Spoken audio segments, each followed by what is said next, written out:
ሰላም ጤና ይስጥልኝ ውድ የ24/7 ዜና ተከታታዮቻችን፣ የሰዓቱን ዜና ይዤ ቀርብ ያለው እስከ ፍጻሜው አብራችሁን ቆዩ። የመለቃቸው መረጃዎች እንዲደርሳችሁ ላይክ፣ ሼር እና ሰብስክራይብ ማድረጋችሁ እንዳትረሱ በማለት ወደ ዜናው አለፍኩ።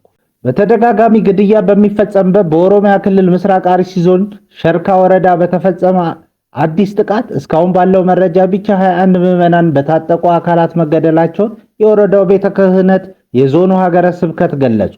በኢትዮጵያ ኦርቶዶክስ ቤተክርስቲያን አርሲ ዞን ሀገረ ስብከት የሸርካ ወረዳ ቤተ ክህነት አካል በሰጡት ቃል አሁንም ምዕመናን ተገድለዋል፣ እስካሁን 21 ምዕመናን ቀብረን ተመልሰናል ብለዋል። ትላንት ከሰዓት 12 ሰዓት ገደማ ይህን ያሉት እኚሁ የቤተ ክህነት አካል የታጠቁት አካላት አሁንም ግድያ በፈጸሙበት ቀበሌ ገብተው እያቃጠሉ ነው ያለው ሁኔታ በዚህ ላይ ነው ያለው ሲሉም ተናግረዋል። አዲሱ ግድያ የተፈጸመው ሐሙስ የካቲት 19 ቀን 2018 ዓ.ም ጀምሮ መሆኑን ገልጸው የታጠቁት አካላትን አሁን እኔ እና አንተ በምናወራበት ሰዓት ለማጥቃት ተመልሰው እዚያው ቀበሌ ገብተው እየገደሉ ነው ያሉት። አመራሩ አዲሱ ግድያ የተፈጸመበት ቀበሌ በሸርካ ወረዳ ጃዊ ዋጩ እንደሚባል የገለጹ ሲሆን አካባቢው አሁንም ከፍተኛ የስጋት ቀጠና ላይ በመሆኑ ሰሚ ካለ ትኩረት እንዲሰጥን የሚያሳስብ መረጃዎችን ከስፍራው እየወጡ ናቸው። አንድ የዞኑ ሀገረ ስብከት አመራር በሰጡት ቃል የተገደሉት 22 ናቸው እየተባለ ነው፣ 21 መገደላቸውን ግን ትክክለኛ መረጃ ደርሶናል ሲሉም ተናግረዋል። በደረሳቸው መረጃ መሰረት ሸርካ ወረዳ ጃዊ ቀበሌ ገበሬ ማህበር የካቲት 19 ቀን ለ20 አጥቢያ ከሌሊቱ 10 ሰዓት ጀምሮ አንድ ካህን፣ 2 ሴቶችና 18 ወንዶች በድምሩ 21 የንጹሃን ወገኖቻችን ሕይወት አልፈዋል ብለዋል። እንዲሁም 2 ሰዎች በታጣቂዎች ታግተዋል። ሌሎች 8 ሰዎች ጠፍተው የደረሱበት አይታወቅም። ሌሎች 8 ደግሞ በጋምቤላ ሆስፒታል ሕክምና ላይ ይገኛሉ ሲሉ ገልጸውልናል። የዞኑ ሀገረ ስብከት የካቲት 17 ቀን 2018 ዓ.ም በመርቲ ወረዳ ፈረቀሳ በተባለ ቦታ 4 ሰዎች ተገድለዋል። ከ10 የሚልቁ አባወራ ቤቶች ሙሉ በሙሉ መውደማቸውን አስታውሰዋል።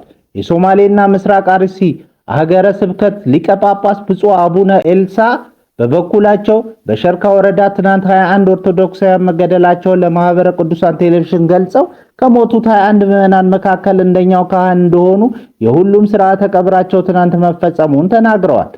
2 ምዕመናን መታፈናቸውንና 8ቱ የት እንደደረሱ እንደማይታወቅ በመግለጽ የአርሲ ዞን ሀገረ ስብከት ሐሳብ ተጋርተው የልጆቻችን ሞት የኛው ሞት ነው በማለት ለቤተሰቦቻቸው መጽናናትን ተመኝተዋል። በከንቱ ስለምን ይገድሉናል? የሚመለከተው አካል ለጉዳዩ ትኩረት ሰጥቶ ተጨማሪ የሰው ነፍስ እንዳይጠፋ የመከላከል ስራ ሊሰራ ይገባል ሲሉም አሳስበዋል። ብሔራዊ ባንክ ፈቃድ በሌለባቸው መተግበሪያዎች የሚደረጉ የዲጂታል ግብይቶችን እንደ የኢትዮጵያ ብሔራዊ ባንክ ክሪፕቶ ከረንሲ ጨምሮ ፈቃድ በሌለባቸው የተለያዩ መተግበሪያዎች የሚከናወኑ የአቻ ለአቻ ፒ2ፒ የዲጂታል ግብይቶችን በጊዜያዊነት ማገዱን አስታወቀ። ብሔራዊ ባንክ ባወጣው መግለጫ ግለሰቦች ከባንኩ ዕውቅና በሌላቸው መተግበሪያዎች ግብይትን እየፈጸሙ መሆኑ በክትትል እንደደረሰበት ጠቅሷል። እነዚህ መደበኛ ያልሆኑ ግብይቶች የገበያ መረጋጋትን ከማናጋት ባለፈ ለሳይበር ወንጀል፣ ለህገወጥ የገንዘብ ዝውውርና ለፋይናንስ ሽብርተኝነት የተጋለጡ መሆናቸውን ባንኩ አብራርቷል። በተጨማሪም የውጭ ምንዛሪ ዋጋን የማሳሳትና የግብይት ግልጽነትን ችግሮች እንደሚያስከትሉ ገልጿል። ባንኩ የዲጂታል ግብይት ቴክኖሎጂዎችን ደህንነት የሚያጋልጥ አጠቃላይ የቁጥጥር ማዕቀፍ በመዘርጋት ላይ መሆኑን ጠቁሞ ይህ ማዕቀፍ ይፋ እስኪሆን ድረስ ማንኛውም ፈቃድ የሌለው የዲጂታል ግብይት የተከለከለ መሆኑን አሳስቧል። የፋይናንስ ስርዓቱን ታማኝነት ለመጠበቅና ከዓለም አቀፍ ተቆጣጣሪዎች እና ከባለድርሻ አካላት ጋር ምክክር እየተደረገ መሆኑንም ባንኩ አመልክቷል። በሌላ ዜና ፓኪስታንና አፍጋኒስታን ውጊያ ገጠሙ። አፍጋኒስታንና ፓኪስታን ትላንት ግልጽ ጦርነት ገጠሙ። ሁለቱ ተጎራባች ሀገራት ለተከታታይ ወራት ሲወዛገቡ አልፎ አልፎ ሲጋጩና ሲደራደሩም ነበር። ፓኪስታን የአፍጋኒስታን ገዢ ፓርቲ ታሊባንን የፓኪስታን ታሊባን የሚባሉ አማጺዎችን ይደግፋል፣ ከፓኪስታን ቀንደኛ ጠላት ህንድ ጋር ይተባበራል በማለት በተደጋጋሚ ተወቅሳታለች። ባለፈው ጥቅምት በአፍጋኒስታን ይደገፋሉ የሚባሉ ደፈጣ ተዋጊዎች ድንበር አካባቢ የሚገኝ የፓኪስታን ጦር ሰፈርን አጥቅተው በርካታ ወታደሮች ከገደሉ ወዲህ ዳግም ውጥረትና ፍጥጫ ወደ ግጭት ኑሮ ነበር። ሁለቱ ወገኖች በቀጠሮ ሸምጋይነት ለአጭር ጊዜ ተኩስ ቢያቆሙ ስምምነቱ ብዙም ሳይቆይ ፈርሷል። ትናንት የአፍጋኒስታን ጦር ኃይል ድንበር ላይ የሚገኙ የፓኪስታን ይዞታዎችን ደብድበዋል።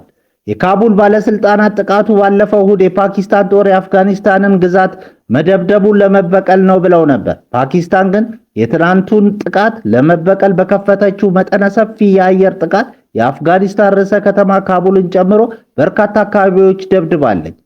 አንድ የፓኪስታን ጦር ቃል አቀባይ እንዳለው የፓኪስታን አየር ኃይል 22 ወታደራዊ ኢላማዎችን ደብድቧል።